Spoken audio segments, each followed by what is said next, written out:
Mobile phone ഇല്ലാത്ത ഒരു ലോകം നമുക്ക് ചിന്തിക്കാൻ പോലും പറ്റില്ല.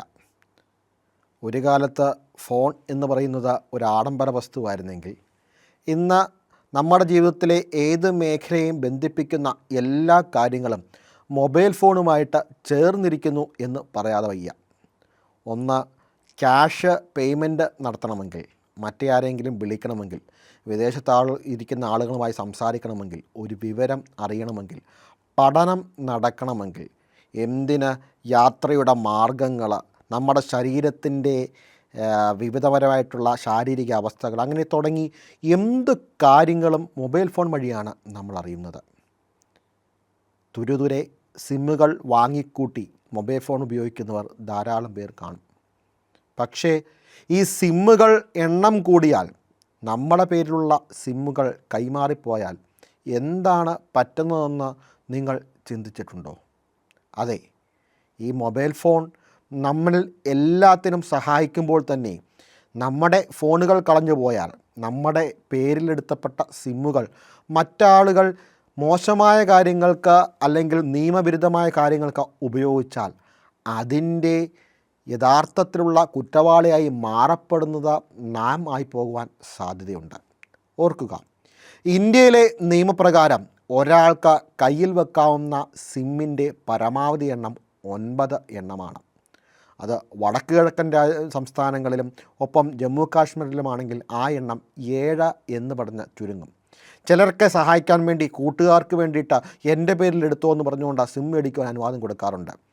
ഓരോ OTP വരുമ്പോഴും ആ സിമ്മിൻ്റെ ഉടമയുടെ പേരിലാണ് നാം അനുവാദം കൊടുക്കുന്നത്.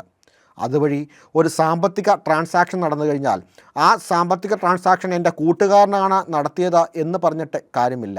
അതിൻ്റെ ഉത്തരവാദി നിങ്ങളായി മാറാം. നിങ്ങളുടെ പേരിലെടുത്ത ഒരു സിമ്മിൻ്റെ അടിസ്ഥാനത്തിൽ ഒരു അക്കൗണ്ട് തുറന്നിട്ടുണ്ടെങ്കിൽ, അല്ലെങ്കിൽ ആ അക്കൗണ്ടിൻ്റെ അടിസ്ഥാനത്തിൽ എന്തെങ്കിലും ട്രാൻസാക്ഷൻ നടത്തിയെങ്കിൽ അതിൻ്റെ ലയബിലിറ്റി, വാഹന അപകട കേസുകളിൽ വാഹനത്തിൻ്റെ ഉടമയ്ക്ക് മറ്റാര് ഓടിച്ച് വണ്ടി ഇടിച്ചാലും ലയബിലിറ്റി ഉണ്ട് എന്ന് പറയുന്ന പോലെ തന്നെ ഈ സിമ്മിൻ്റെ ഉടമയ്ക്കും അതിൻ്റെ ബാധ്യതയുണ്ട് എന്ന് തിരിച്ചറിയുക. മണി ലോണ്ടറിങ് ആക്റ്റിലൊക്കെ ഇത് വളരെ കൃത്യമായി പറയുന്നുണ്ട്.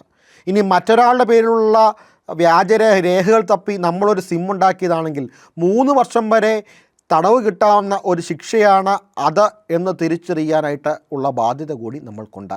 വല്ലവൻ്റെയും ഐഡിയിൽ കയറിയല്ല നമ്മൾ സിം മേടിക്കേണ്ടതെന്ന് അറിയുക.